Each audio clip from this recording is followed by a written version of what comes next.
Hello everyone.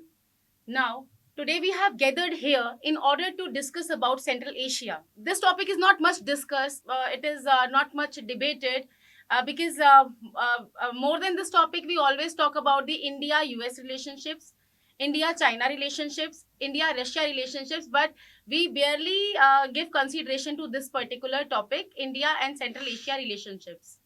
But before coming on to the discussions, I would first like to introduce the resource persons.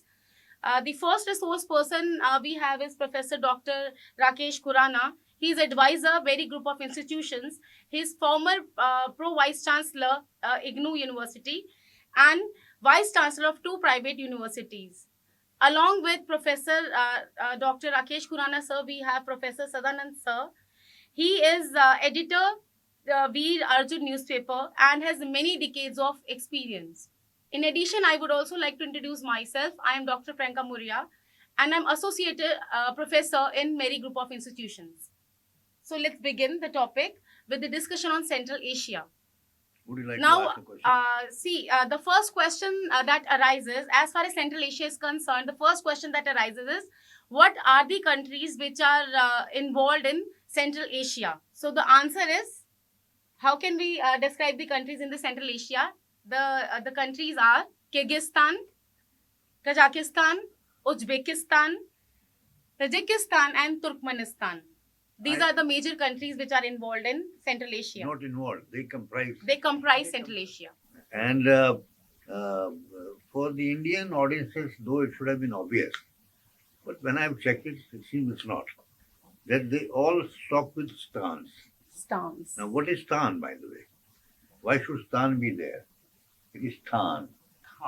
Stan, place. Means stans is basically the land. Means it is basically the area that comprises of people which are from. If in case it is Kazakhstan, then it is Kazakhs. Then in case it is Uzbekistan, then it is Uzbeks. Then if at all it is Turkmenistan, it is Turkmenis. And if at all it is Tajikistan, so it is Tajiks. And the last one, what we have left here, sir? You have left the Kyrgyz. Okay, the means the stans also involve the Kyrgyz, means the people who are residing in Kyrgyzstan. He is knowledgeable about it. Maybe he can mention something about their economy, size, importance, non-importance. Actually, before separation from the USSR, they were the republics of USSR, and all the resources were in these countries. And the relation with India, with these countries, were very good. Before they were in the Republic of USSR,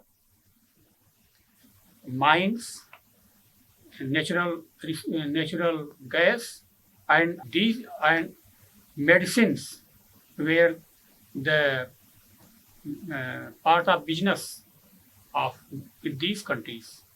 Well, actually, they are not unimportant because they are full of natural resources. Yes. It's just that historically they were a path for the Mongols to come and go all the way up to Europe, etc. And the weather is not very friendly. And then they were under basically the Tsarist Russia for a couple of centuries. With the result, they were just subdued. But they were connected to Europe by rail.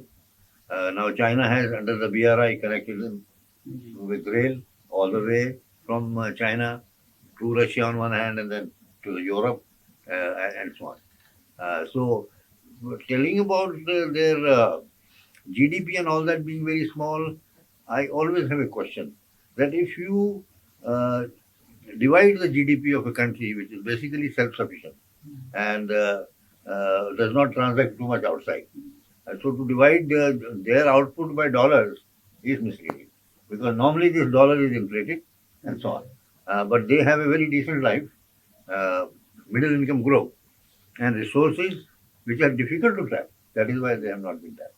But now beginning to be tapped again by China, more so than Russia. Secondly, it is also an interaction of Islamic societies. So from one hand, it is the Persian influence through the Iran. Then there is the Turkish influence, including the name Turkmenistan. Primarily, the Turks are high in percentage. And then Uzbekistan has a different connection. I think again our young friends don't realize that after we had a war when Ayub was there, then Ayub was there as the president of Pakistan, and we had Lal Bahadur Shastri ji as our president. Then where did he go for settlement of the dispute, conflict? This was Samarkand. Yeah, so that is Uzbekistan. And there have been raids from the side of Uzbekistan also. I think they say that Babur also came from that area, from Samarkand. Yeah. So I will just say that we will show the map. We will also show the resources they have. These are the numbers, I think. But they are a very effective. They are very effective societies. Maybe you'd like to add something. I want to add something in Yeah. this, sir. I still remember a time wherein we were in college and we used to study the basic inception of these countries, and we used to discuss whether these countries are new or not. And we used to, remember that these countries came after the disintegration of USSR in 1991.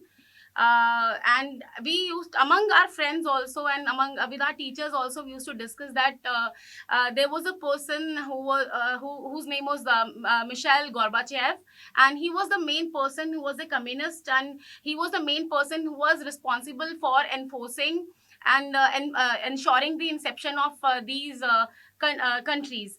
What happened actually, because of his moves, and he basically ushered in glasnost and perestroika. And glasnost basically meant political openness, wherein the people who were initially told not to speak and they had no say in the in any system, now they were given freedom to speech, they were given freedom to express, and they were also given the freedom to press also. So this was one of the actions. And in perestroika, what happened, that it basically meant economic restructuring, wherein foreign investment was it was allowed. And in addition, privatization was promoted. But the basic problem at that time was that the Mr. Mikhail Gorbachev, he basically, what he did, he put certain restrictions on the ration system. On account of it, general public suffered. The general public got certain rights. They had a right to freedom. They had the right to speech. They had a right to express.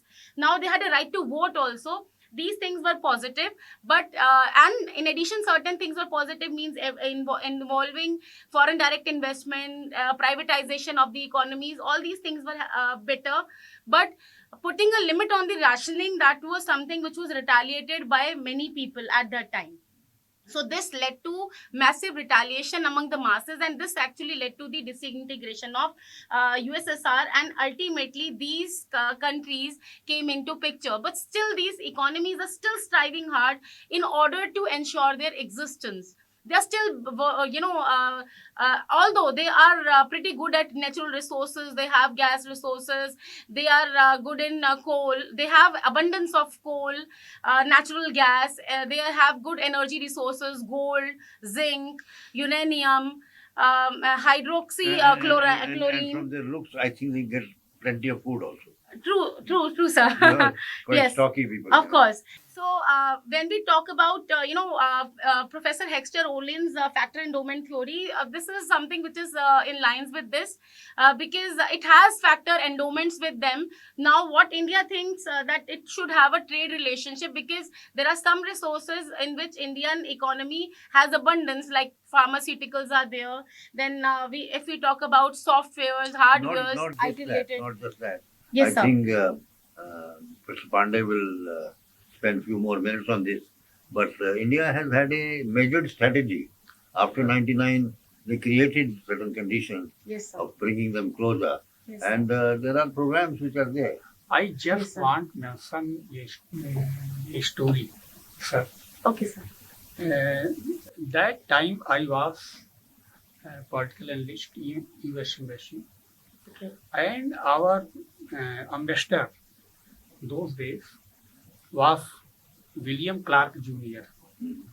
he was very much serious about the USSR and these republics. He used to send Dr. Walter K. Anderson, his political counselor, to go to USSR, to Moscow, and see what is the situation of those republics.